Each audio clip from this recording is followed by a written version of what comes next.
Hello বন্ধুরা, কেমন আছো তোমরা সবাই? রিনা কিচেনে আবার তোমাদেরকে অনেক অনেক ওয়েলকাম।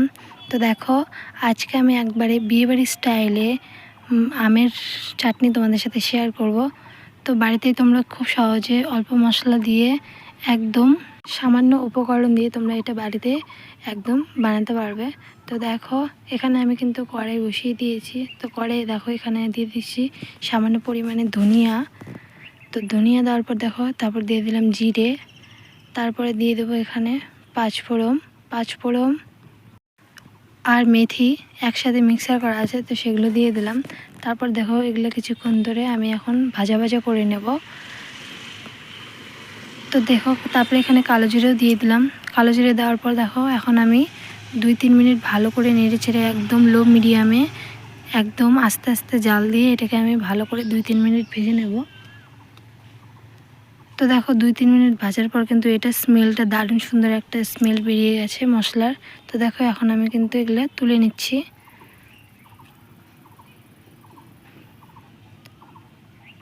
তো এগুলো এখন আমি তুলে নেব। তুলে নেওয়ার পর দেখো, এই দেখো কি সুন্দর করে কিন্তু লাল লাল করে ভেজে নিয়েছি, একদম মচমচে করে। তো তার চলো, এখন আমি দেখো আবার কড়াই বসিয়ে দিয়েছি। এখানে দিয়ে দিচ্ছি সামান্য পরিমাণে সরষের তেল। তো এখানে আমি গোটা শুকনো লঙ্কা দুটো দিয়ে দিলাম। তারপরে এখানে দিয়ে দেবো দুটো তেজপাতা। তারপরে দিয়ে দেবো সামান্য পরিমাণে সর্ষে।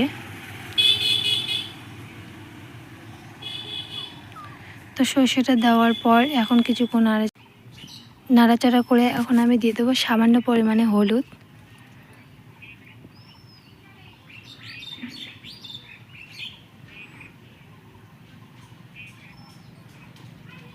তো দেখো, হলুদ দিয়ে কিছুক্ষণ নাড়াচাড়া করার পর দেখো, এখানে আমি ডুমো ডুমো করে আম কেটে নিয়েছি।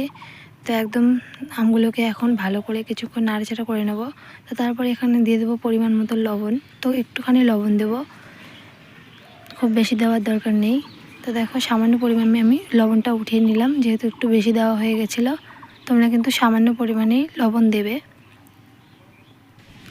তো দেখো, তারপরে কিছুক্ষণ নাড়াচাড়া করার পর এইটাকে আমি এখন 5 মিনিটের জন্য ঢাকনা দিয়ে দেবো।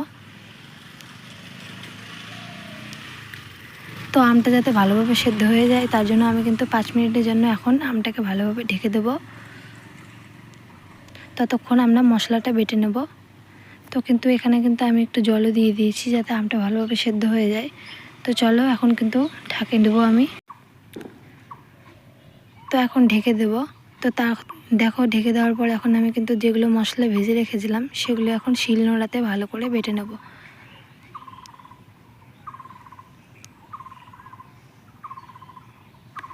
তো দেখো, একদম বাটা হয়ে গেছে। তো এখন আমি দেখি আমগুলো কি সিদ্ধ হয়েছে কিনা।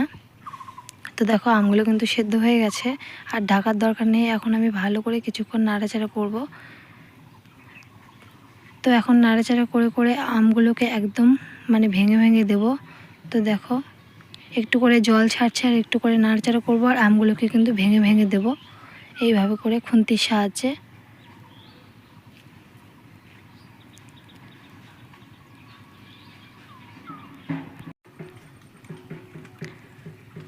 তো তারপর দেখো, আমগুলোকে এখন ভালো করে ভাঙার পালা।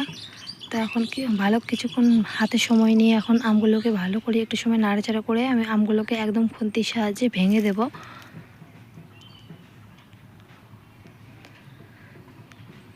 তো দেখো, এখন আমি দিয়ে দেবো এখানে চিনি। তো এখানে দেখো, আমি পরিমাণ মতন চিনি দিয়ে দিলাম। চিনি দেওয়ার পর এখন ভালো করে নাড়াচাড়া করতে হবে, কারণ চিনি থেকে এখন জল ছাড়বে। তো জলটা যতক্ষণ না শুকিয়ে যায় ততক্ষণ কিন্তু আমি ভালো করে নাড়াচাড়া করে নেব।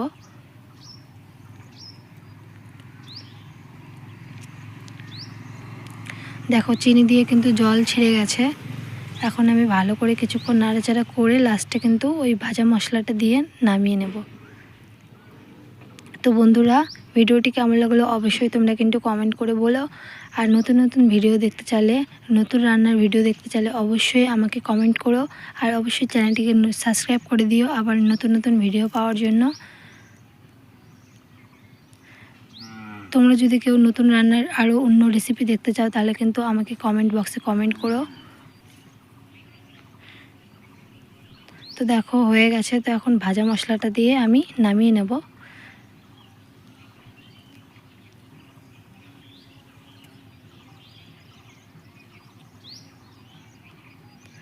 তো চলো বন্ধুরা, ভিডিওটি ভালো লাগলে অবশ্যই কিন্তু লাইক, শেয়ার অ্যান্ড সাবস্ক্রাইব করো।